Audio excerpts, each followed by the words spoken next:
Good morning. Thanks for joining Climate Leaders Live. We're super excited to have you with us this morning, and we'll do a little bit of introduction on our series and talk a little bit about what we're going to do today and who you'll hear from. So you still have a few minutes to grab coffee or breakfast if you are on the West Coast and it's still 10 a.m. So we appreciate you joining us today. So just really quick on our Climate Leaders Live series, we're super excited to launch this. We were super excited to launch this earlier this year with a couple of events in May, and we had a partnership event with GRIST last month with Governor Inslee that we were super excited about. And so we're going to keep doing these monthly webinars on climate topics. And so this month you'll hear about carbon pricing and a number of ways in which we can account for and reduce pollution and different models, and just kind of a basic overview of how those models work. Next month, we're going to talk about all electric buildings and clean and safe buildings through building electrification, which is a big new front for climate work across the nation, and particularly in the Northwest and in California. And then we'll do a couple of series on transportation and how we can really transform our transportation system beyond the status quo and look to make that climate friendly, safe, efficient, affordable, and accessible for all. So you'll hear from lots of different folks today. You'll just hear from Climate Solutions folks, but we hope to have we're going to be partnering with other organizations and other climate leaders in the region. And so we're super excited to have you this morning. Thank you. For the record, my name is Stephanie Noren. I'm the Washington Communications Manager for Climate Solutions. And with me today, I have Vlad Gutman-Britton, who's our Washington State Policy Director, as well as Liam Mistick, who's our Transportation Policy Manager. Those folks are going to be presenting today. And we also have Kimberly Larson, our Director of Communications and Engagement, on the line, and she'll be monitoring the questions. So if you've never used Zoom before, there's a Q&A function within the window for your browser for Zoom, and you're able to chat in questions via that Q&A. So we'll be collecting those questions and then moderating a discussion with Vlad and Leah at the end. Just noting there's a couple of folks who have joined via phone. If you have just joined via phone, we do have a pretty extensive amount of visuals this morning. So we encourage you to either log in via the Zoom app on your phone if you've got that, that mobile device app, or if you have access to a computer and you can log in that way, there will be some complimentary visuals that might help just make this a more fulfilling webinar for you. But we will also be sending out the deck and the recording if you missed that. So with that, I think I'm going to turn it over to Vlad and Leah, and they'll tee up a little bit about what's going on. Vlad and Leah? Thanks, Stephanie. Just wanted to confirm that I am audible and folks can hear me. Stephanie, you can hear me? I can hear you. Great. Okay, well, folks are still joining, but if you can't make it in the first 5 minutes, then you will be punished by missing a couple slides, and that's just fine. Thanks, everyone, for joining. A good assemblage of folks on the phone already, which is really exciting to see that in the times we live in, folks continue to be really interested and committed to acting on climate and recognize the deep urgency of the issue. So we're going to talk about carbon pricing today. This is obviously, as folks have been paying attention for years, know. This is an ongoing effort, a continuous push by advocates, something that's considered by policymakers, by stakeholders in a variety of industries. This is a substantial topic for climate action, and one that Climate Solutions and a number of our partners have a long record of supporting and advocating for. I just want to make a note of what this presentation is and is not. What it is a presentation on what is pricing, how do you design pricing, what are some of the pitfalls and things like that of a system like that. What it's not is a discussion, we'll touch on it a little bit, but what you do with the money that you might raise from a carbon price. While we won't talk a lot about that, I do just want to highlight that from our perspective, from Climate Solutions perspective, we think that money needs to be spent wisely for furthering the goals of climate action. So that should include things like carbon reduction. It should incorporate protections for workers, labor protections, investments in environmental justice communities, those communities that have been historically disproportionately burdened by the impacts of pollution and have borne the quality of life, the public health, life expectancy, and other impacts of that pollution. And other things, investments in natural resource adaptation and a variety of other things. We're not going to focus too much on that today, but we do think that's a really important component of any pricing system. And just wanted to sort of kind of note that from the top. This effort around carbon pricing is, as I sort of said, it's long running. It's something that folks in this state and beyond have worked on for a very long time. There were proposals during the Gregoire administration, Initiative 732, Initiative 1631, which was supported by climate solutions and many of our valued partners. Legislation like SB 6203 from, I think, 2017, the Government Pollution Accountability Act, and that's not even a comprehensive list. And one thing that I sort of want to say is, while carbon pricing is important and we do support it, it's not the only game in town, and it's not the only thing we should do. So nothing about, and we'll touch on that a little bit at the end of the presentation, but nothing about what we're going to talk about right now should indicate that we can't act on climate without carbon pricing, or that carbon pricing is a sufficient solution to the climate challenge we face. You know, Climate Solutions is so proud to have been part of the team that passed Washington's Clean Energy Transformation Act in 2019, requiring our electricity system to fully decarbonize, to fully eliminate the use of, emit carbon emissions by 2045 and eliminate coal sooner.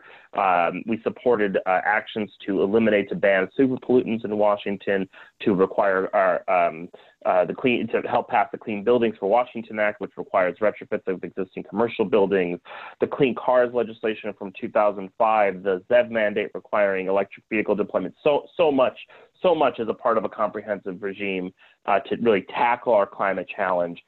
Carbon pricing is just one of those pieces, and it should never be confused as a sufficient replacement for everything else.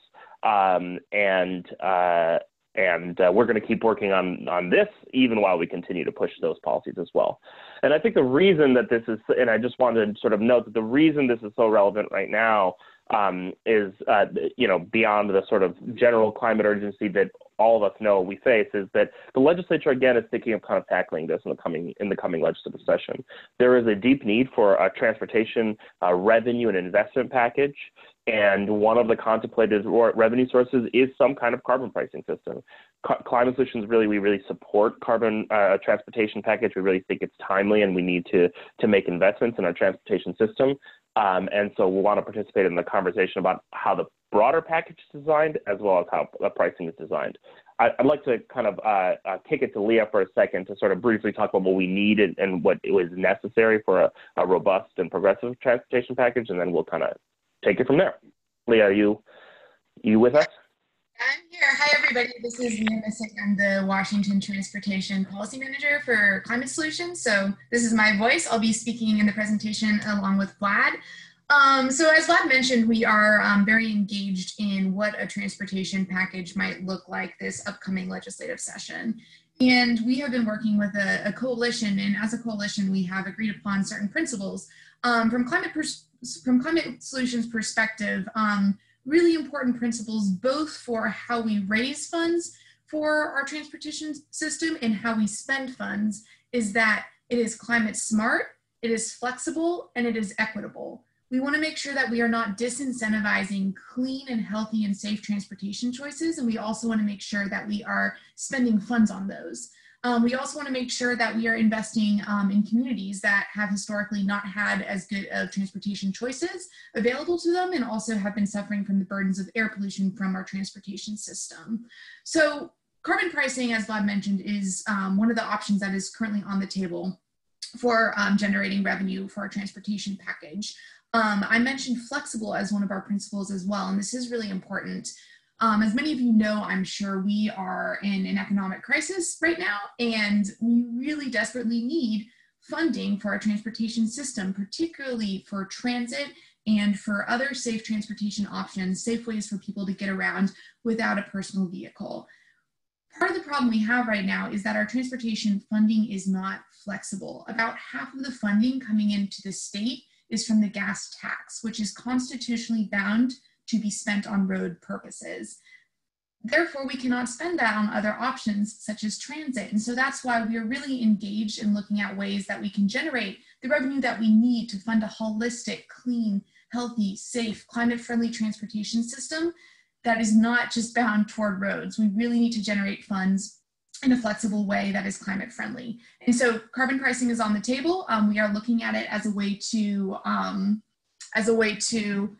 generate potential funds, and we'll be involved in shaping that conversation. I would be remiss also if I did not note that we view a clean fuel standard, a low carbon fuel standard, as being crucial as well in the next legislative session. We don't want to double down on a transportation system that is not clean, and we need to make sure that we are cleaning up our transportation system as we are expanding it. So I'll kick it back over to Vlad, and I'll be chatting more soon.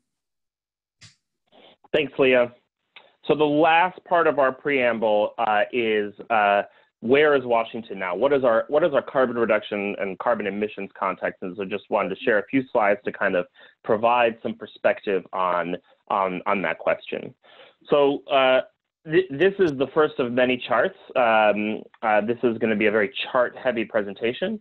So you know, if you're a person who likes charts, great. If not, if math wasn't your strong suit, these are all, or economics, I guess, these are all, I think, fairly accessible. If they're not, I am sincerely sorry for that. So here's the basic picture, right? In 1990, that blue bar at the left is where Washington's emissions were, 88.4 million tons.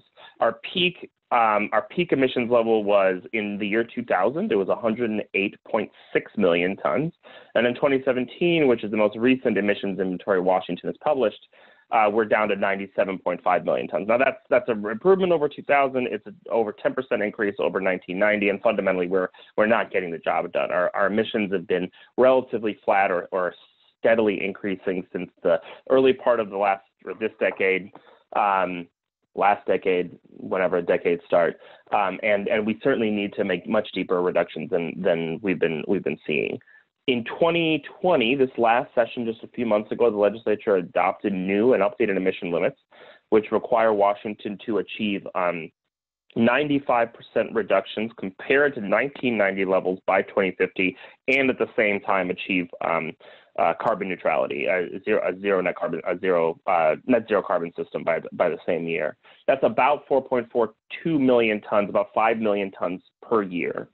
Now, the study that I'm going to present on the next couple of pages, next couple of slides, predates those limits and was pointed at an 80% reduction. And so it's still very instructive. It's a state's deep decarbonization pathway study.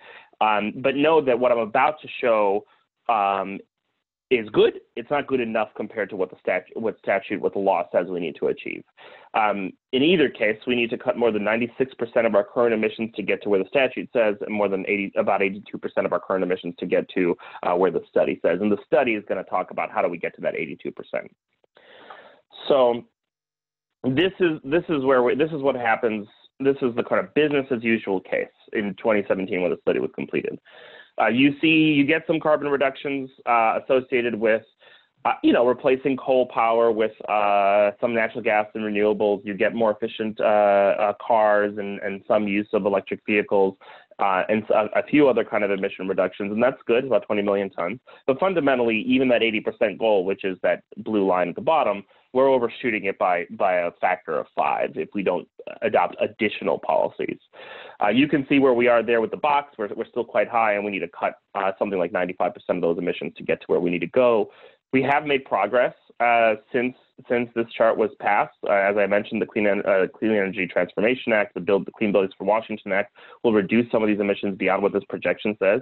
On the other hand, our setbacks on the federal level mean that our transportation sector, which in this particular study projected some reductions, won't see some of the reductions they're projecting here, that green wedge associated with gasoline and the blue wedge under it associated with diesel. So while we've made some progress at the state level, we've had federal setbacks, which fundamentally means that something like this emissions trajectory is where we're going right now. We are not on track. We need to do better. The good news is the study found that it was possible. We could get the job done. We could get to this deep level of carbon reduction, and this is what that looked like. It looked like largely eliminating gasoline from our transportation sector, eliminating most diesel use and replacing what remains with some sustainable sources, electrification of a lot of end uses. So rather than using fossil fuels for heat in our homes, we would use more electricity, efficient heat pumps and the like, and deep investments in energy efficiency so that for the same amount of energy, we can do more and get further. The good news, there's a lot of good news in this particular study, but one of the things I found is that if we do this, if we achieve this pathway that you see on your screen right now, households will actually spend less on energy than they do today. Because of the savings associated with transportation and things like that, households would spend $7 per month less on energy than we do today. And if we kind of catalyze these investments, that's a benefit that we can capture for Washingtonians and Washington businesses over the course of the next several decades.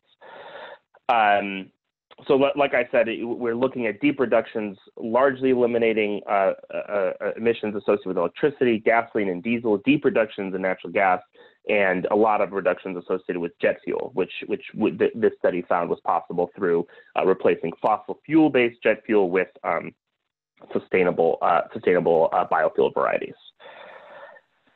So I'll kick it to Leah for the higher level beat before we get into the design question of how making pollution more expensive reduces carbon. Leah? Yeah. Hey everybody, hope you can hear me. I just switched up my microphone, so hopefully this is a little bit easier. Let us know if not. So yeah, I will explain right now, the underlying principles of carbon pricing. The underlying core principle is that making pollution more expensive will reduce carbon, and we'll show you how that is done. So I'm going to talk a little bit economics here, and I'm going to explain what marginal abatement cost is. So just to be clear, we're going to be talking about hypothetical scenarios here, but this is the underlying theory behind this. So for a company, let's imagine that they commission a study to see how much carbon they're releasing and what it would take, how much it would cost for them to reduce that carbon. Now, each ton of carbon that they emit is not the same. It's not coming from the same place necessarily, and that means that reducing it will cost a different amount for different amounts of carbon reduction. So right here you see a cost curve where you see some carbon reductions are actually negatively priced and some are priced higher than others. Next slide. So let me just, sorry, go ahead. Yeah. So under this scenario right now, we're not assuming that there's any carbon pricing. So as I mentioned, there are some tons of carbon that cost a negative amount to reduce. In other words, that means that these, if these companies decide to reduce these carbon emissions, they actually pay for themselves. The companies save money. So you might think, well, how is that possible? But actually, companies make investments in their facilities all the time to increase efficiency, because if you look at the life cycle cost of making these investments, they actually pay for themselves. So there's already some carbon reductions going on. And I know Vlad has a couple of examples in real life of carbon does save money and companies are going to do this without a carbon price. Yeah, so the basic thing that a company does is when it looks at its facilities, it says, I'm spending X amount of dollars on energy, and if I upgrade some of my equipment, what cost savings result from that? And so we see companies making these sort of investment decisions in their facilities all the time. Grocery stores will invest, and supermarkets will invest in improved and more efficient refrigeration, for example, which, while it costs money on the front end, because of the savings in energy associated with that, it ends up saving them money over time, which is a negative cost. You'll see Kaiser Aluminum is one good example of a company in Washington that over the course of the last decades has upgraded its boilers. It produces aluminum in Spokane Valley. It has upgraded various equipment and boilers and furnaces to use more efficient ones that use less energy, use less natural gas, and therefore emit lower emissions. Nucor Steel has talked about how they made investments in upgraded arc furnaces and natural gas furnaces and the like to reduce their costs. Now, companies do this because, again, it costs them money on the front end, but over time it pays for itself. And so what happens, what we can expect is with no policy at all of these negative emissions, all the negative priced emissions, the ones just below the line, those are the ones that we can expect our economy to achieve by itself without additional pricing, additional incentives, and the like. Yeah. So, however, as mentioned earlier, as you saw from the deep decarbonization pathways study, even though we do see some reductions being made because it is beneficial for companies, it makes sense, it's efficient, it saves them money, our business as usual is not adequate by any means. So we really need to cut carbon more. So here's a hypothetical scenario. Let's pretend that the government introduces a $100 per ton carbon fee. I want to be clear, we just chose $100. It's a nice round number. This is not what we're contemplating. This is just for the sake of easy math. But what happens is if we introduce this $100 per ton carbon fee, we are going to see some cuts, because for those tons of carbon that cost a company less than $100 to stop emitting, they're going to do that. It's cheaper for them to make those efficiency upgrades, to make those investments, to stop releasing that carbon that would cost them less than $100, because that's cheaper than paying the $100 per ton fee. So you'll see on this chart here, the orange area is the additional cuts that they're starting to make as a result of this carbon fee. And the particular math here is they're cutting 20 tons of additional carbon, so they're hitting 60 tons total. So that's the 20 as a result of the carbon fee being introduced, and then the 40 that they were sort of cutting naturally in the absence of any sort of pricing scheme. But the state is actually going to be collecting funds from implementing this carbon fee. So, you know, as Vlad mentioned earlier, we really need to drastically cut our emissions, and Climate Solutions believes that as the state is generating revenue from a carbon pricing scheme, it should be reinvesting in reducing carbon even further. So with this money, what the state can do is actually, let's pretend that they say, okay, we're generating this revenue, let's cut carbon even more. And they offer $50 per ton incentives. So basically they're saying, you know what? If you reduce more carbon, we'll give you $50 a ton. And that makes it an even more cost-effective proposal for these companies. So that means any ton that costs less than $150 for them to reduce, they will. So you'll see here on the chart, the green area is the additional cuts that they're making as a result of these incentives. So we have another 11 tons of carbon, that area in green, being reduced as a result of the carbon fee plus the $50 in state incentives that we're hypothetically offering right now. So the principle is always the company is going to want to pay less. Will invest in carbon reduction if doing so is going to be cheaper than paying to the state. So if you have a ton of carbon that costs $130 a ton to reduce, and the state gives the company $50, then now the company has to only pay $80 to reduce that ton. That's cheaper than paying the fee, and so it chooses to do that. So essentially, the company is now going to reduce every ton that costs as Leah said, every ton that costs $150 or less per ton to reduce. Those are the investments that this company will choose to make. So as a result, we're seeing a significant amount of carbon reductions here. However, there are still some tons of carbon that are being emitted into the atmosphere. In this example, we have 29 tons of carbon left that are being emitted into the atmosphere, because for them to reduce this pollution would cost more than that $150 per ton. So in this case, the company is deciding they're paying that fee, they're paying the $100 per ton carbon price to the state, because that's cheaper than this yellow wedge right here. It's cheaper than reducing these tons of carbon. So those are emissions that are left, and the company is going to continue to pay in order to emit them. And under our hypothetical math here, again, we just made up the $100 per ton number, but that means if they're emitting 29 tons of carbon at $100 per ton, that is $2,900 per year going to the state.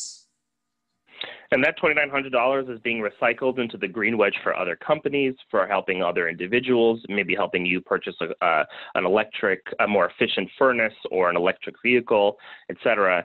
And that's how these kind of pieces all work together. And we've been focusing on the example of a company. The same basic framework, the same framework that Leah just laid out, works for an entire economy. So if you, instead of looking at a hypothetical company emitting 100 tons, you can look at a hypothetical state emitting 97 million tons, and the same basic mechanisms are going to happen. You will reduce some by itself because it saves money. You will reduce some because of the incentive, the pricing incentive, the Pagovian tax, the pricing incentive that the carbon fee or cap and trade or whatever the carbon pricing system is provides. That's the orange wedge, and then the investments will reduce a further amount. I'll also say none of this is to scale. We made up all these numbers. We made up the width. The reality is that what we would actually expect is the orange wedge to be probably smaller than the green wedge, although that is a function, of course, of the price and how the money is spent. In a lot of the policies that have been introduced so far and contemplated in Washington so far, the investments do much more of the legwork and would do much more of the legwork than the carbon reduction. But that's a policy design choice that legislators and our governor need to make. So, also reducing carbon is super important, but there's a lot of other benefits to a carbon pricing scheme, and that includes, economic benefit and job opportunities. So all of these investments, that area in the green, that could go toward new equipment, transit projects, clean energy projects, and more, as well as the orange wedge that companies are spending in updating their infrastructure, capital investments. These things would not have happened without that carbon price. And all of these associated upgrades will likely involve jobs, hopefully really high quality jobs, and that's something that we would be advocating for. But the result of carbon pricing is not only reducing carbon, but hopefully it is this reinvigoration of the clean energy economy, and it will be creating good jobs for folks and investing more in our green economy. And the sort of key thing here is that green wedge is where the state really gets to make sure, or the jurisdiction, but the state in our case, gets to make sure that the jobs we're incentivizing are the right ones. The orange sector, the orange chunk is self-directed investments by companies, by the economy. Some companies are organized, some are not. Some have high labor standards, others have poorer records. The green wedge is where we can make sure to really maximizing the opportunities and benefits for Washington, where we can say that, in order to get this money for the green wedge, you have to make sure that the workers are paid prevailing wages, that they have the right, if they choose to organize, that they are provided insurance, things like that. It's also the one where we get to decide, what, we want to prioritize the green wedge for companies and for locations, I guess, where that pollution, the green pollution that we're going to be eliminating, is most burdening public health and impacting vulnerable communities in Washingtonian. So that green wedge is an opportunity, is where the state gets the most say in not just the carbon reduction, but also in all the other complementary benefits that we can see and can expect from reducing our reliance on fossil fuels and carbon emissions. So as Vlad outlined, there's a lot of policy choices to be made. And as Climate Solutions, we are going to do our very best to try to advocate for good jobs and for reinvestment, particularly in historically marginalized communities and so on and so forth. But, one of the big decisions here is that there are different approaches to pricing carbon. Two of the main approaches, and I'm sure you all have heard of these, are a carbon tax or fee, or a cap and invest system. So we'll go into the basic mechanics of what both of these look like and the cost and benefits of both. So with a carbon tax or fee, the basic is pretty clear. Basically, the state puts a price per ton of carbon, and those emitting have to pay it. And then the money that's being raised can be spent in different ways. As we mentioned, we've been talking a lot about this green wedge over here, and that's where the state would further reinvest into more carbon reductions. There are other pricing schemes out there. For example, Initiative 732 advocated for dividends returned to the people or tax cuts. So that's another way that those funds could be, the funds that the state is generating could be used.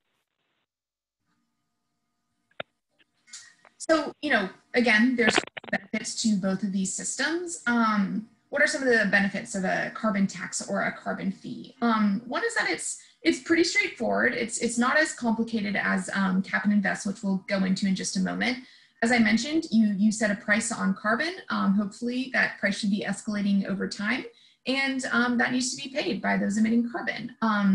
It's therefore more predictable for entities that are required to comply. They know what that price is. They are going to have a good idea of how much carbon that they are emitting, and it's pretty straightforward. And that straightforwardness means that it's also, the system's not as open to being gamed. You don't have additional participation from the financial industry or other third parties. It's a very simple, tight system, and that means also, just like the price is predictable for those entities that have to comply, the revenue from the perspective of the state is going to be pretty predictable as well. Of course, there are going to be fluctuations, but we know what the price is and we have economic forecasts. We can generally estimate how emissions are going to go up and down. And therefore, for the state, we're going to have a good idea of what that revenue generation is going to look like. But there are also some concerns with a carbon tax or fee. As we mentioned earlier, we view carbon pricing as one tool in the toolkit. We need to make really steep reductions to our carbon emissions, to our greenhouse gas emissions, in order to avert a climate crisis. And right now, it's unlikely to be politically possible to set a carbon price at the level that's necessary to achieve those steep reductions. Again, that is why we view carbon pricing as one tool in the toolkit. So when you're looking at this, we're going to see some reductions, and that's really important, but we're honestly going to need more reductions. Also, when schemes are being developed, sometimes there are exemptions that are provided, and under a carbon tax or fee, if an exemption is provided, that means a company or an entity or a sector, whatever it may be, that's a policy choice, but those who don't have to comply. And that means that the rest of society is going to have to cut more than their fair share necessarily, and they're going to bear the burden of others getting those exemptions. And then, another concern is that the revenue is vulnerable to changes in the amount of pollution. We obviously want pollution to go down. That's really important. But also, as pollution goes down, revenue is going to go down. So that's something that policymakers really need to be aware of in this case. Right now, as we're seeing, we're in a recession. Revenue is dipping. Our carbon emissions are going down right now. Folks, a lot of folks are staying home. We're seeing less pollution, which is, from a climate perspective, we'd like to see that. But if a state is really not relying on this revenue alone, that can be a problem, because we want pollution to go down again. And as pollution goes down, in this case, revenue is going to go down absent any price increases on carbon. But noting this is carbon pricing systems. If you're pricing carbon, as carbon falls, the revenue generated is going to fall as well. Thanks, Leah. So now cap and invest basics. Now, as Leah said, carbon fee is a simpler policy, which means this is a more complicated approach. Basically, what a cap and invest system does is it sets a baseline emissions level and reduction requirements to achieve whatever the state's goals are. In our case, it would be the 95% reduction. Allowances are then auctioned off every year, and governed entities, refineries, factories, power plants, et cetera, have to acquire an allowance for every ton of carbon they pollute. At the end of a compliance period, they have to be able to submit one allowance for every ton they've emitted. And by creating this declining cap, what the carbon cap and invest system is contemplating doing is providing some emission reduction certainty, guaranteeing that the only emissions allowed will be the ones that are allowed under the cap. And by reducing that, we get to where we want to go over time. So what does that mean for the price? What does that mean for that marginal abatement cost curve, that kind of squiggly line that Leah described at the beginning? In year one, again, all hypothetical, a lot of made up numbers here. The state, I should take a step back. This is a basic supply and demand curve. You see the red line is supply. The blue line is demand. Right?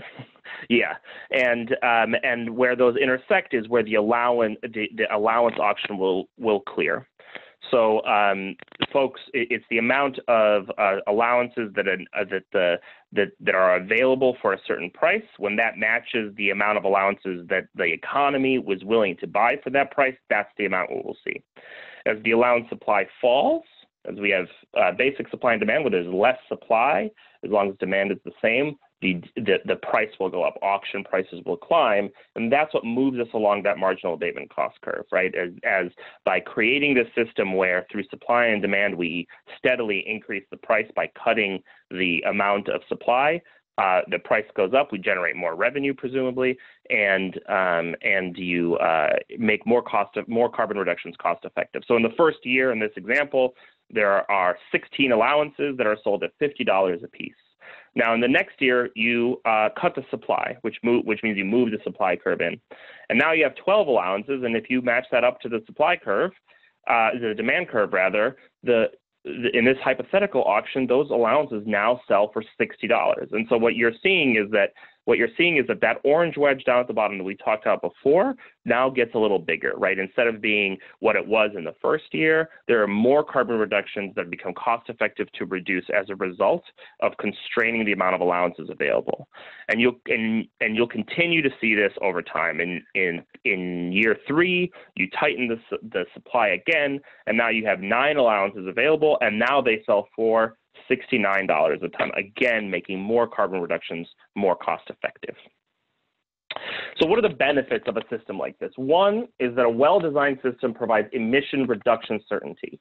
The market system will increase the price enough so that the combination of the orange and green wedge achieves the reductions we need. As Leah mentioned, it's politically unlikely that we will be able to, through a fixed system like a carbon tax system where the law defines the price, it's politically unlikely that we'll be able to make the price high enough to effectuate the amount of reductions we need. Because Cap and Invest is a market-based system, we can, if it's well designed, we can count on that market making the price climb higher enough so that the orange wedge and the green wedge that the orange wedge pays for, basically that the revenue pays for, is large enough to get our goals, to hit our goals. Another benefit is everyone is in the boat. Unlike carbon fee or carbon tax, when you provide an exemption and those entities don't have to do anything, under Cap and Invest, entities that receive an exemption get a certain share of allowances that are free, but that amount declines. And that means that if they exceed that amount, they have to do the same things that everyone else does. They have to get new allowances at auction, they have to purchase them, or they have to reduce carbon. One of the benefits from a perspective of economists of cap and fee is that, and I'm sorry, thank you to a commenter there, we use an acronym, EITE, is Energy Intensive and Trade Exposed Businesses, and we'll talk about that in a second, about what those are in a second. One of the benefits from the perspective of economists is that by linking economies together, by linking Washington to California and Quebec, for example, you have a larger market and improve efficiency and really make sure, which for them means getting emission reductions in the cheapest way possible. And then the other benefit is that it accelerates clean energy investment and solutions faster than market forces alone, which is true of carbon tax and fee as well. By creating this incentive to reduce, you get faster reductions than you would otherwise expect. Now there are concerns as well. It is a substantially more complicated policy. You have to set up auctions. You go through price discovery through those auctions, and the price setting is through auctions.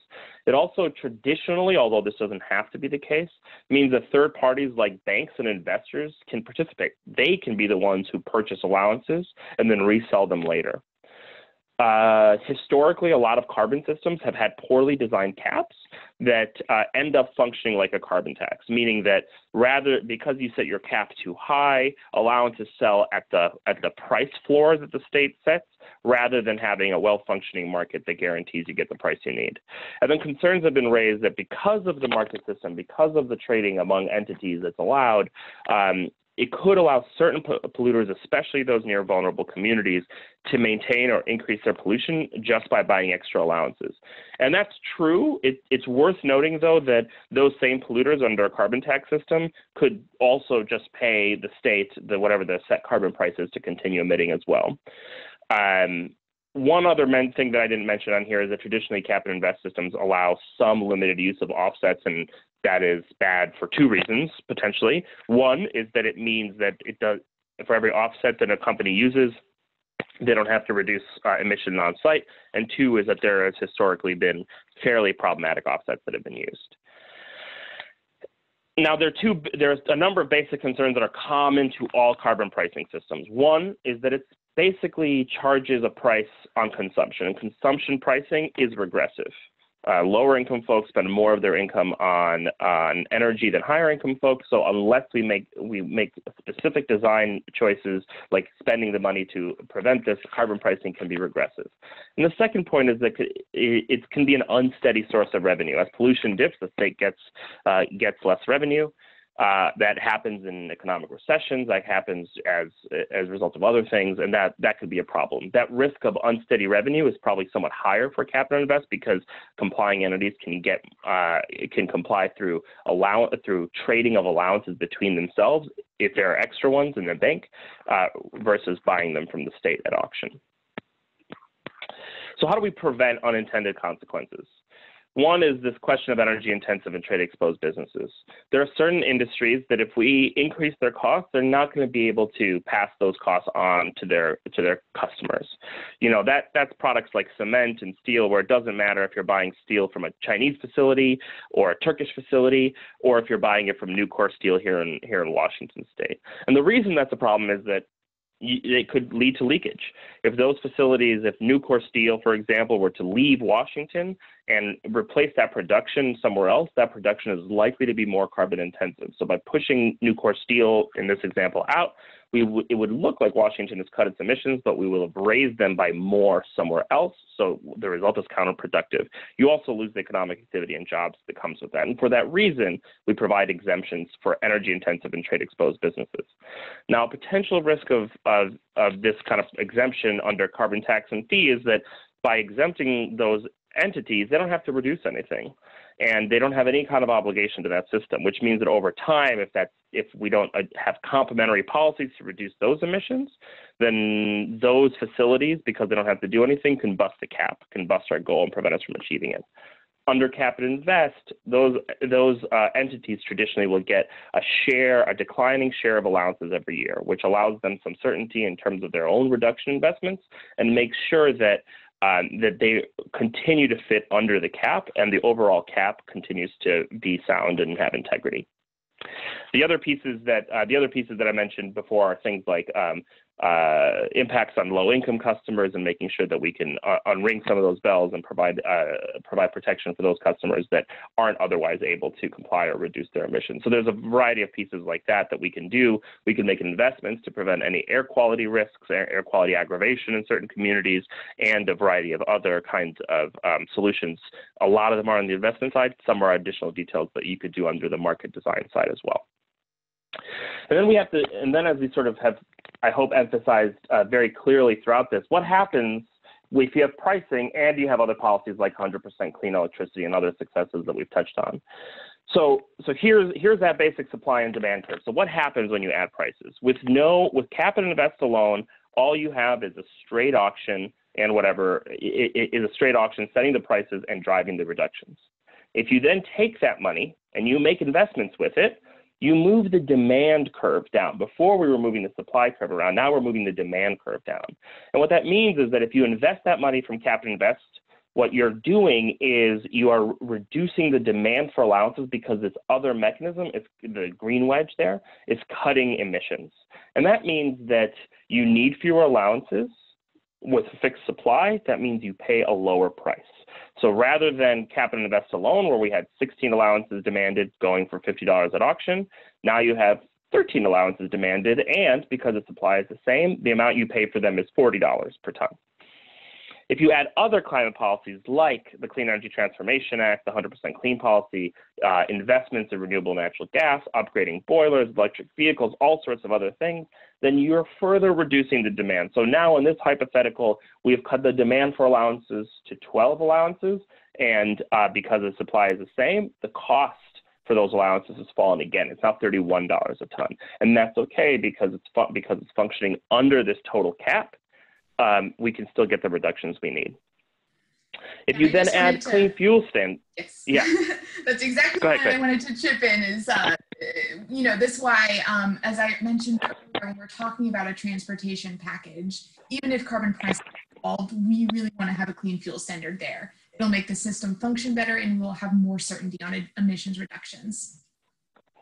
Absolutely. And so this is just, again, the hypothetical that emphasizes Leah's point, which is now we're adding another policy clean fuel standard, and that further reduces in this hypothetical allowances to we need 11 and they only cost $22. And so the result is folks sometimes ask, should we have 100% clean and clean fuels if we have cap and invest? And the answer is yes, because the combination of those policies reduces the compliance costs for the cap and invest policy. Now, this interaction, this whole thing, the moving of supply and demand only happens in cap and invest because because carbon fee and tax, you have a set price. It'll always be what it is in the law, regardless of these other policies. It's not necessarily a bad thing. That's not a criticism. It's just worth acknowledging that in that scenario, the price doesn't fluctuate based on other carbon-reducing policies you have, and so the combination of those would yield would continue to yield reductions based on the basics we've outlined for you all today. So what this all really means, from my perspective, is that carbon pricing is a key complement to the many other policies we've passed and the many other policies that we're going to pass, like clean fuels and other requirements that Washington State and other jurisdictions need to adopt. It's also it's a way to generate revenue for carbon reduction in ways that some regulatory mechanisms do not easily serve, and that they do all work together. I would also say that a lot of these basics are mediated through a political lens, right? Together, the 100 or so people on this call can sit down, and I bet we can, because many of us are committed to a clean energy future and a just transition to a sustainable future. We can design a brilliant carbon pricing system. We can design, whether it's carbon fee or carbon tax or cap and invest or maybe some other method I haven't talked about yet. But we can do that. We have to remember that all of this goes through a democratic and legislative process that changes and makes these impacts different. So we can think about mechanisms to mitigate risks. We can transition our economy the way we want to. But we have to work together. We need you guys to help us push the legislature to not make too many compromises in whatever pricing system they choose, and to make investments and policy design decisions that go the way we need them to. I'd say one last thing as a little bit of history on cap and invest that maybe I should have done at the beginning, which is that it's not totally untested. Folks probably know about the California system. California has a cap and trade system that has been operating for about 5 years, which has problems. It has yielded some reductions, but has substantial problems. And if Washington adopts a cap and invest system, we should learn from that system.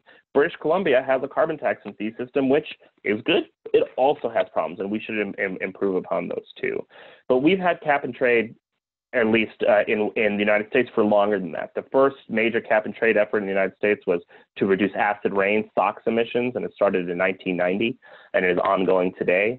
At the beginning, I believe in 2003, I could be making that year up, the federal government also created a cap and trade system to reduce NOx emissions as well, and that continues to function today as well. So while we need to continue improving on these systems, we do have a track record to continue building on. And then yes, thank you. I received a reminder from a panelist that the electricity sector is covered by a cap and trade system in the Northeast called RGGI, the Regional Greenhouse Gas Initiative, and another policy that has taught us things that we should improve upon. And then this is the sort of kind of last piece here, which is there are pricing systems all over the place. This is the website. You can see the link down at the bottom. You can explore. I think the map is just a scotch out of date, but it gives you a sense of where carbon pricing systems exist. It refers to ETS, an ETS, which is an emission trading system, which is another word for cap and invest or cap and trade, and includes carbon taxes as well. And so you can see that a lot of jurisdictions have them all over the world, and they've yielded some amount of success across those places, and many more, Washington included, are considering adding their own. Questions?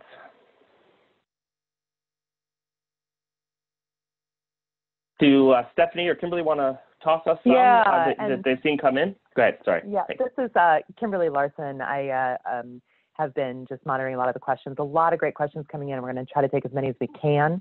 And then just to note for Vlad and Leah, maybe as we take some live questions, you can also type answers to some of the other ones we might not get to during the conversation. So we can answer as many as we can, both in writing and now during this time. So one of the ones that is and we've seen a lot of great, people can also, by the way, just chat in the Q&A area if you have other questions. So just want to note that that's where you can pose them. One of kind of a theme that's coming in from several folks is what also then about carbon credits or natural solutions? Like how do we actually account for things like carbon-rich soils? What about marine sequestration? What about, tree planting or other credits with forest growth? So I don't know if you wanted to just address that as far as the natural climate solutions that a lot of people have talked about and have been proposed as a complement or as part of these kind of policies. So both of these systems are generally usually designed to deal with direct emissions and industrial and energy-based emissions. That's what they price, regulate, cap, reduce, etc. They both have mechanisms for dealing with those. Both of them can direct a certain share of investments to some of those natural solutions. Both 1631, the carbon fee proposed by the Alliance for Jobs and Clean Energy, dedicated some revenue to that purpose. Cap and Invest can do that. Has done that, I believe, and there's some share of that revenue is dedicated to that purpose in California. What is contemplated to dedicate to that purpose, and Oregon had that policy made it across the finish line. Cap and Invest also, because traditionally allows some amount of compliance through offsets, a capped amount of compliance through offsets, that has been traditionally where some of those things have come in on the sort of regulatory and cap side. It's worth noting again that while those investments, achieving what you're describing, Kimberly, is good, sometimes offsets have had problems and are not the highest integrity way of doing that. But basically, the answer is both of them can do it through the investment side. Cap and Invest also has this mechanism potentially using, allowing offsets that can create that as well. Another, thank you. Another question that's come in and legitimate critique about, pricing in many places where we've seen it has been from environmental justice communities that are really impacted because they're close to a lot of these big emitters and big polluters. So could you speak just to kind of that? There was a question that, that came in as far as explaining how a cap and trade system could maybe create revenue, could be turned direct back to impacted communities. Is that, better as far as then looking at a tax or kind of how to also address those inequities so people just don't continue to pay to pollute and have those communities that are so close to those high pollution sources continue to then suffer? Absolutely.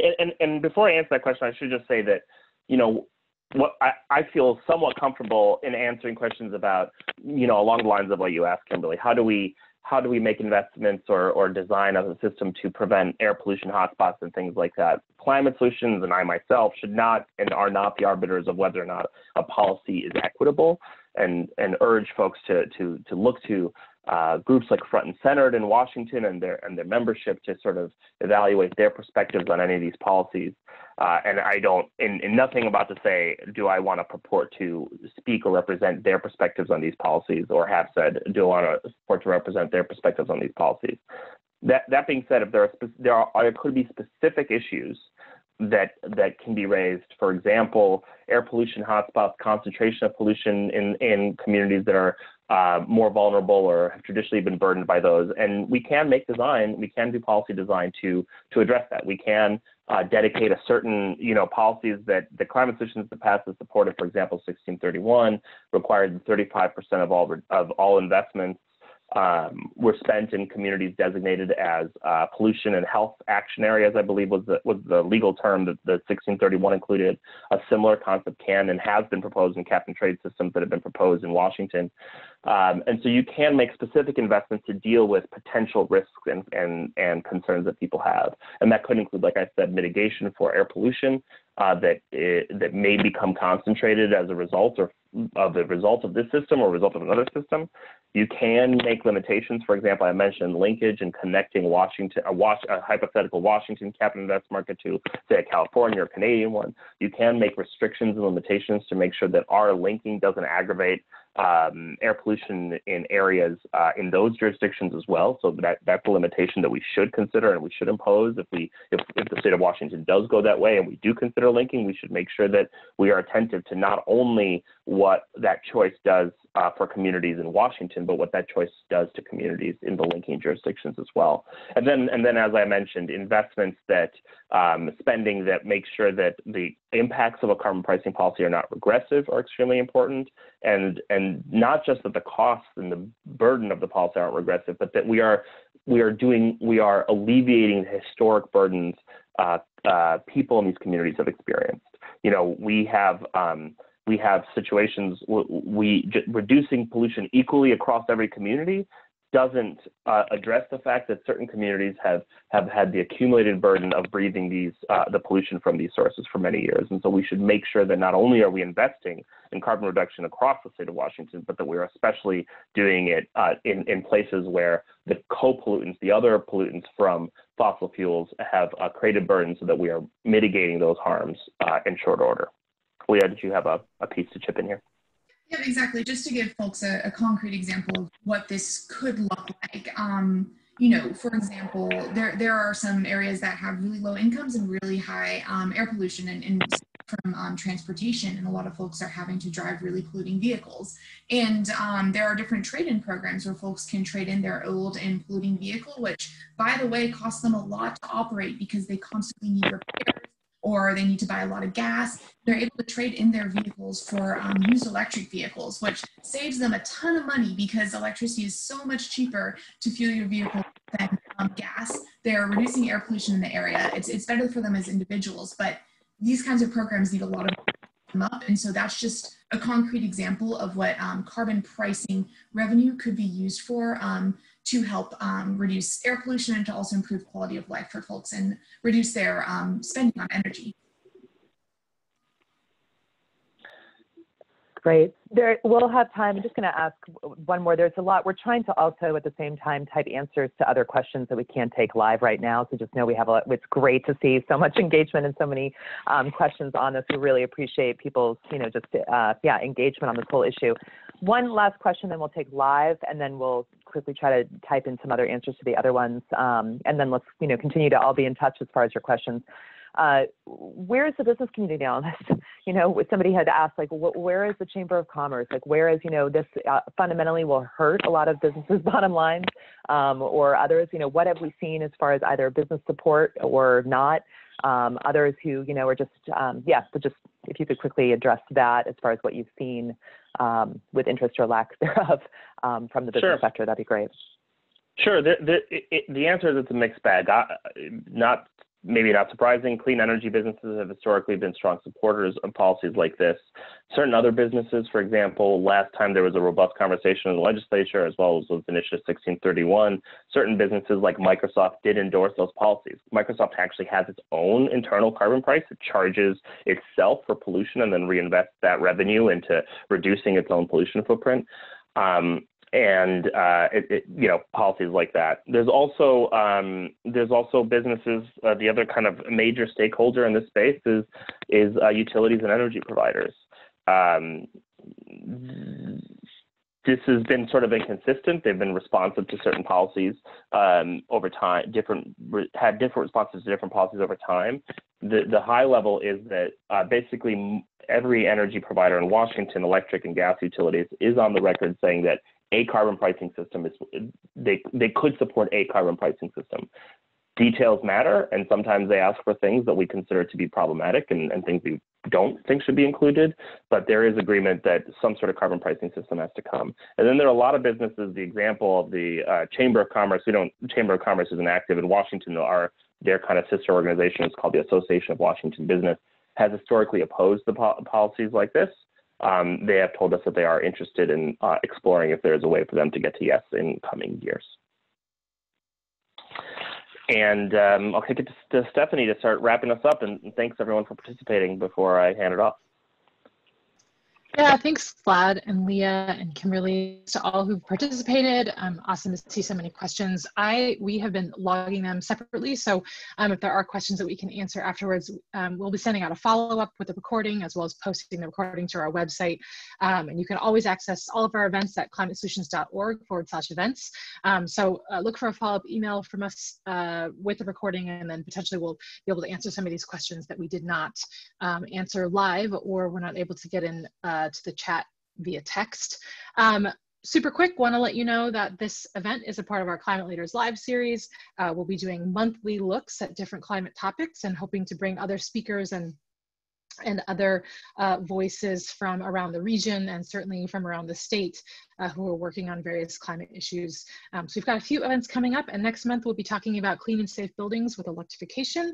That takes place on August 13th, so you'll get another email from us as well to RSVP for that. And then later today, if you want to join another opportunity to learn, Vlad, if you just want to move to the next slide super quick, we just, some folks at the Low Carbon Prosperity Institute are also going to be talking a little bit more about some of these very same topics. They just released a report called Building Back Better, Investing in Resilient Recovery for Washington State. And so this report will look at potential jobs and community health benefits as we rebuild Washington's economy back better. And you can use this shortened URL to register for that. That takes place at 1 p.m. today. So that's just bit.ly/buildbackbetter, LCPI. And those folks had also included our carbon pricing webinar in their email, so we're co-promoting for them. Thanks again for joining.